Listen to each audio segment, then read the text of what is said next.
दोस्तों engineering chemistry BT 101 में जो हमारा यूनिट अराउंड 2 था, हाँ 2 ही है। इसमें हमने कुछ इंपॉर्टेंट क्वेश्चंस को कवर किए हैं जो बहुत ही हर साल एग्जाम में आते हैं। पहला हमारा है बॉयलर कोरिजन। इस पे ऐसे नोट्स दे देंगे, किसी 2 पर नोट्स लिखे, बॉयलर कोरिजन हो गया या फिर प्रीमिंग एंड फॉर्मिंग हो गया। ठीक है, प्रीमिंग एंड फॉर्मिंग हो गया। तीसरा हमारा हो सकता है स्केल इन स्लज पर नोट्स दे दे। और चौथा है हमारा कॉस्टिक इम्ब्रिटलमेंट, ठीक है, उसको भी देखेंगे। तो सबसे पहले हम निपटाते हैं बॉयलर कोरिजन का। सभी चार इंपॉर्टेंट क्वेश्चंस को एक ही वीडियो में कवर कर रहा हूं और ये बोनस क्वेश्चन है। अगर आपने इसको कंप्लीट करा तो एक सवाल आप 7 नंबर या फिर 14 मार्क्स तो अचीव कर लोगे। बॉयलर कोरिजन क्या है? Boiler corrosion is a decay of boiler body materials due to chemical और इलेक्ट्रोकेमिकल, ये electrochemical reaction with its environment. तो बहुत सिंपल डेफिनेशन है ना कि decay of boiler body material, उसके जो बॉडीज है वो डीके करता है, उसमें हरासपन आना चालू कर देता है केमिकल और इलेक्ट्रोकेमिकल रिएक्शन की वजह से जो कि इन्वायरमेंट में होते हैं। तो इफेक्ट क्या है? अगर बॉयलर कोरिजन हो रहा है तो उससे क्या क्या इफेक्ट हो रहा है? जो आपका बॉयलर है, अच्छा बॉयलर तो आप समझते हैं ना, एक वेसल है जिसमें वो स्टीम जनरेट किया जाता है पानी को गर्म करके। तो देखिए बॉयलर बॉडी में क्या क्या इफेक्ट्स आ जाते हैं। शॉर्टनिंग ऑफ बॉयलर लाइफ, उसका जीवन कम हो जाता है।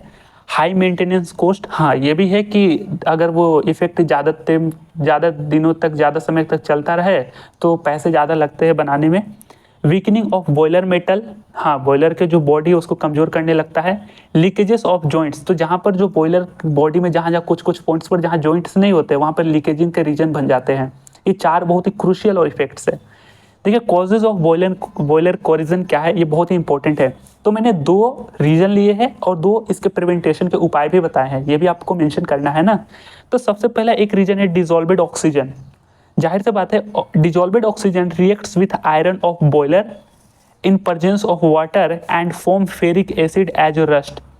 तो जब वाटर में आपका जो ऑक्सीजन होता है ना, वो अब जाहिर बात है बॉयलर आपका मेटल तो लोहे का होता है, तो आयरन के साथ आपका ऑक्सीजन रिएक्ट कर लेता है वाटर के प्रेजेंस में और फॉर्म करता है ferric acid as a rust. तो देखिए ये रिएक्शन आपको 4Fe + 2H2O + O2, यहाँ से 4FeO2, ये इस तरीके से कॉम्पोजिशन बना।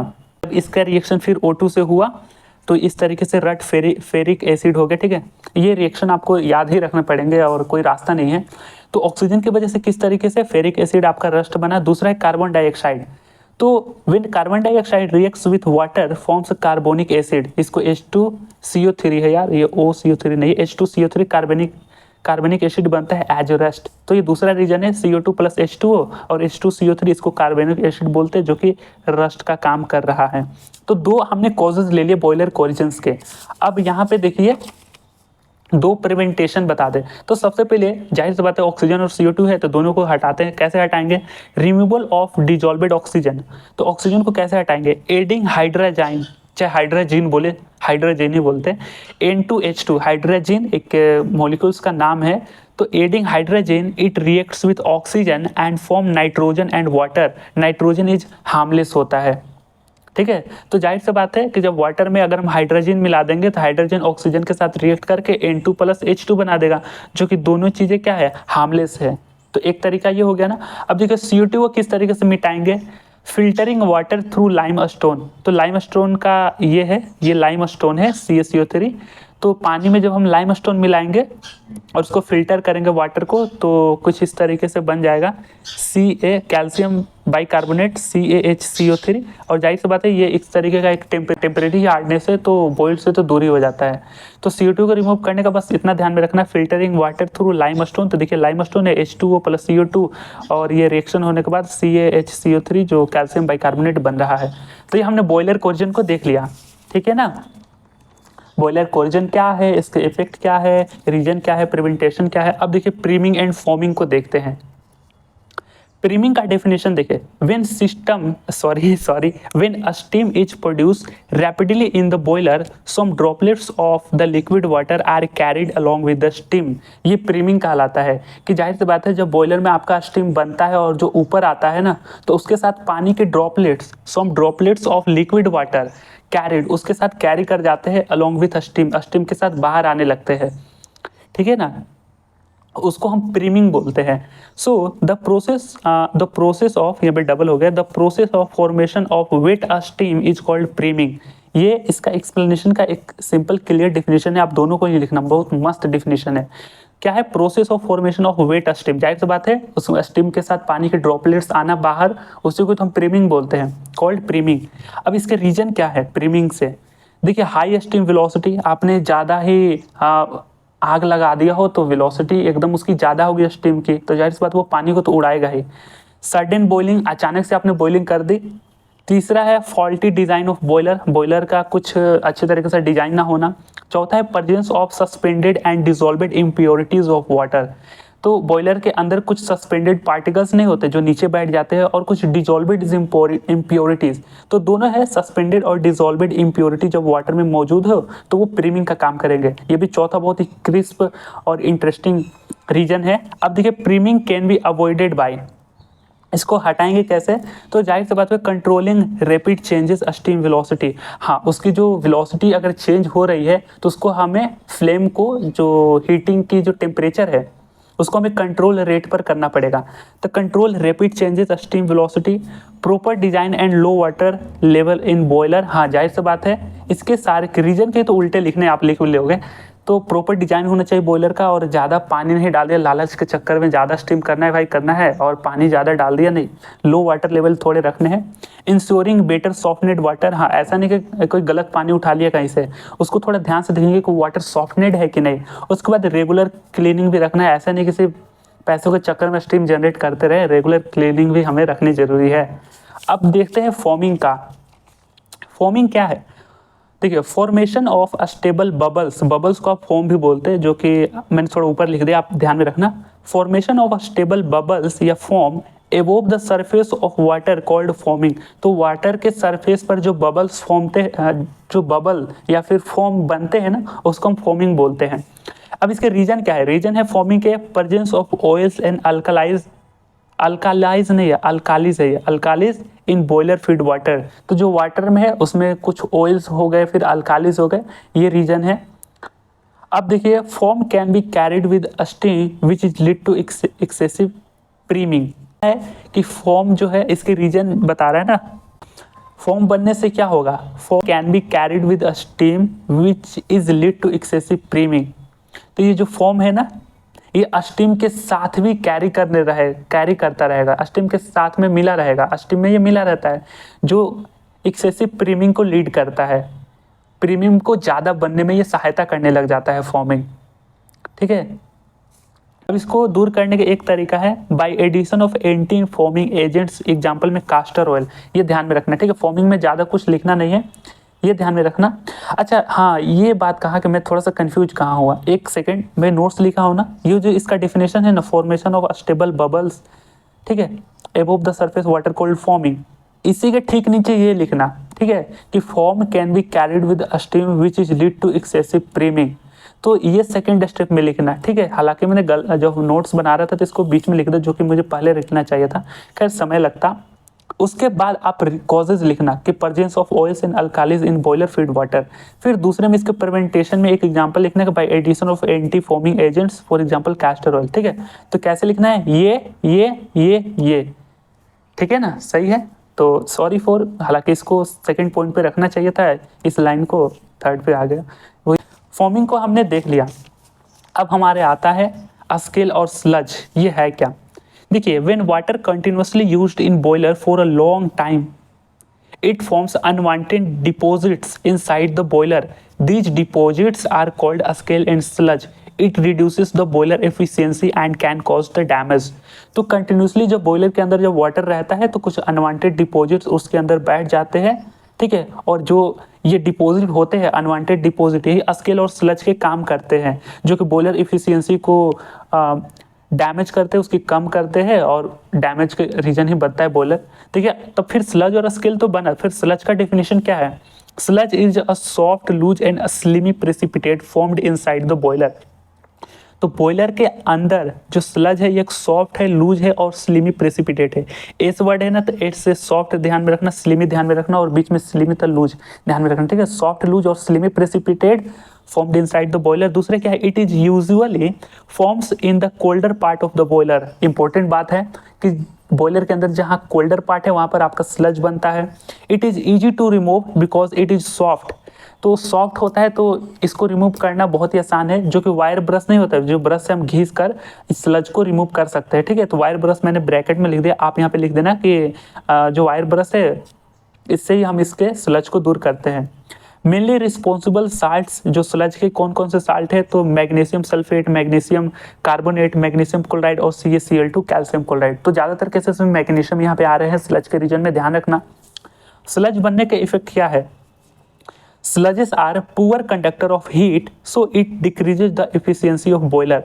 तो बॉयलर की जो क्षमता होती थी ना स्टीम जनरेट करने की, एक्सेसिव हीट प्रोड्यूस करने की, लेकिन ये क्या करता है स्लज, ये पुअर कंडक्टर ऑफ हीट होता है, जिसकी वजह से एफिशिएंसी उसकी हीट ज़्यादा पैदा करने की क्षमता को कम कर देता है। ठीक है ना। It causes corrosion in the boiler, और ये स्लज जो है बॉयलर के अंदर कोरिजन, जंग लगने का भी, रस्ट का भी काम करने लग जाता है। तो दो बहुत ही क्रूशियल और इंपॉर्टेंट इफेक्ट से ध्यान में रखें। अब आते हैं हम अपने स्केल पर। स्केल क्या है? Scale is a hard, sticky and thick layer deposits inside the boiler wall. तो जो बॉयलर वॉल है उस पर ये चिपका रहता है, hard, sticky and thick layer deposits inside the boiler wall, ये ध्यान में रखना। It forms in the hotter parts of the boiler. तो scale hotter parts of the boiler रहता है। जाहिर सी बात है स्लेज का थोड़ा उल्टा है। It is very difficult to remove. यहाँ पर तो इसको रिमूव करना आसान था वायर ब्रश के सहायता से स्लज को, लेकिन स्केल को थोड़ा डिफिकल्ट है रिमूव करना। मेनली रिस्पॉन्सिबल साल्ट्स क्या है ऑफ स्केल, जो calcium sulphate, calcium carbonate, magnesium hydroxide.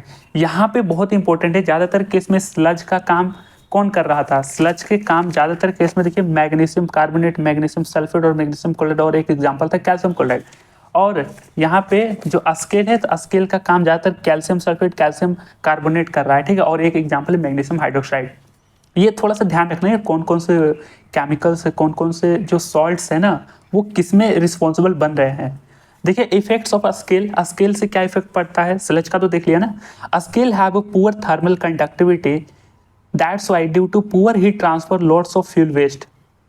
ये इसका पहला है कि इसकी थर्मल कंडक्टिविटी कम होती है, तो ज़्यादातर केस में क्या होता है जो हीट ट्रांसफर है तो बहुत सारे हीट हमारे वेस्ट हो जाते हैं। ठीक है ना। उसके बाद sometimes heating the boiler at high temperature can causes explosion. तो जब स्लज के बनने से बॉयलर अगर कंटिन्यूसली हीट करता रहे तो वो ब्लास्ट का काम करेगा, मतलब एक्सप्लोजन का काम कर सकता है। ये इंपॉर्टेंट डायग्राम है, आपको बनाना है। देखिए स्लज जो है आपका इनसाइड द बॉयलर बन रहा है, और स्केल था तो वो बॉयलर के जो दीवार थे बॉयलर वाल पर था वहाँ पर बन रहा है। ठीक है, तो देखिए नीचे से हम हीट पैदा कर रहे हैं, ये बॉयलर वाल है, और ये जो पेंसिल से मैंने करा है ये स्केल है जो कि दीवार पर बन रहा है। तो ये इंपॉर्टेंट डायग्राम आप ध्यान में रखना। स्केल स्लज का हमने देख लिया ना। अब देखते हैं शॉर्ट कॉस्टिक इम्ब्रिटलमेंट। ठीक है ना। कॉस्टिक इम्ब्रिटलमेंट क्या है?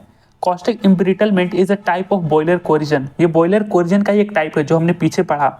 Due to this boiler materials become brittle by accumulation of caustic substances like sodium hydroxide और KOH। तो ये कुछ नहीं है, जो बॉयलर के अंदर हमारा सोडियम हाइड्रोक्साइड और पोटेशियम हाइड्रोक्साइड है ना, वो जब एक्लूमेशन होता है, एक्लूमेशन मतलब कि गेदर होना, जमा होना, इसके वजह से क्या होता है कि बॉयलर मटेरियल आपका ब्रिटल हो जाता है। देखिए मैंने बताया कि ब्रिटल कैसा होता है। ब्रिटल एक ऐसी प्रॉपर्टी, जो कांच का ग्लास देखा है आपने, बिना डिफॉर्मेशन हुए अचानक से गिरता है तो टूट जाता है। हार्ड तो होता है लेकिन जैसे ही गिरा टूट गया, बूम। तो ये उसको हम ब्रिटल बोलते हैं। तो कॉस्टिक इम्ब्रिटल मीन से बॉयलर मटेरियल आपका ब्रिटल हो जाता है। रीजन क्या है? सोडियम हाइड्रोक्साइड और potassium hydroxide. It is caused by the highly alkaline water in the boiler. Alkaline water मतलब क्या हुआ? Alkaline water means presence of ये बाइकार्बोनेट्स और कार्बोनेट्स, जो कि हमने अभी देखा था, जो अल्कलिनिटी चैप्टर में हमने देखा था। अल्कलिनिटी क्या था? बेसिक प्रॉपर्टी तो होती है। तो पानी के अंदर ज़्यादा आपका अल्कलाइन वाटर मिल जाए, अल्कलाइन मतलब कि पानी के अंदर बेसिक प्रॉपर्टी ज़्यादा हो, क्षारीय प्रॉपर्टी ज़्यादा हो, तो उससे हमारा जो है कॉस्टिक इम्ब्रिटलमेंट पैदा हो जाता है। तो अल्कलाइन वाटर में कुछ एग्जाम्पल जैसे OH- हो सकता है, बाइकार्बोनेट्स कार्बोनेट्स हो गया, of alkali metals feed water, यानी कि वाटर में जब ये मौजूद हो। सिंपल है ना। During the lime soda softening process some small amount of sodium carbonate are still present in the boiler। अगर आपने लाइम का प्रोसेस पढ़ा होगा, लाइम सोडा का प्रोसेस, तो वहाँ पे देखना जो सोडियम कार्बोनेट पैदा हो रहा था still present in the boiler in high pressure sodium carbonate deposits and gives NaOH and CO2 due to which boiler water becomes caustic। ये एक इंपॉर्टेंट बात है कि जब लाइम सोडा प्रोसेस होता था ना तो उसके दौरान क्या होता था कि जो सोडियम कार्बोनेट था वो बॉयलर के पानी में, मतलब बॉयलर के अंदर जो वाटर था बॉयलर के अंदर स्टिल प्रेजेंट रहता है। तो जहाँ पर आपका हाई प्रेशर होता है ना तो सोडियम जो है डिकम्पोज हो जाता है और जो है NaOH एंड CO2 में बन जाता है डिकम्पोज होने के बाद। Due to which boiler water becomes caustic. Caustic मतलब कि वो ब्रिटल बन जाता है। तो देखिए सोडियम कार्बोनेट है, यहाँ पे H2O के साथ रिएक्शन करके 2NaOH और CO2 जो कि कॉस्टिक का काम कर रहे थे। ये रिएक्शन भी इंपॉर्टेंट ध्यान में रखना। This caustic water flows inside the boiler cause some minute hair cracks on the boiler walls. हाँ, ये जो कॉस्टिक वाटर है तो पानी के अंदर की वजह से होने में क्या हो रहा है कि कुछ माइनर हेयर क्रैक्स आ जा रहा है बॉयलर वॉल के अंदर। तो ये इंपॉर्टेंट बात आप ध्यान में रखना, ठीक है। प्रिवेंटेशन ऑफ कॉस्टिक इम्ब्रिटलमेंट बचाते कैसे हैं? By using sodium phosphate as a softening agent instead of using sodium carbonate. तो एक सिंपली एक कंपाउंड का नाम ध्यान में रखना, sodium phosphate as a softening process agent instead of using sodium carbonate. दूसरे क्या है, caustic embrittlement can be removed by adding tannin और या फिर लिग्निन भी बोलते हैं इन द बॉयलर वाटर। तो सिंपली आप टैनिन वर्ड ध्यान में रखना, TANNIN। ये एक इंपॉर्टेंट टर्म्स ध्यान में रख लेना कि adding tannin in the boiler water. जब बॉयलर वाटर में अगर हम टैनिन डालेंगे तो कॉस्टिक इम्ब्रिटलमेंट रिमूव हो सकते हैं, ठीक है। तो ये सिंपली 1 पेज का था कॉस्टिक इम्ब्रिटलमेंट। तो यहाँ पर हमने 4 इंपॉर्टेंट पॉइंट्स को देखा। मैं होप ये चीज़ें आपको समझ में आई होगी, ठीक है। ज़्यादातर केस में आप ध्यान से देखिए कि नोट्स को पढ़ते जाएं, क्या कैसी चीज़ें लिखी है वही इंपॉर्टेंट बातें हैं। तो कॉस्टिक इम्ब्रिटलमेंट देख लिया, स्लज स्केल देख लिया, प्रीमिंग फोमिंग देख लिया, बॉयलर कोरिजन देख लिया। तो इसमें से 2 आपके 14 मार्क्स के तो आएंगे ही आएंगे, ठीक है ना। तो धन्यवाद। अब आगे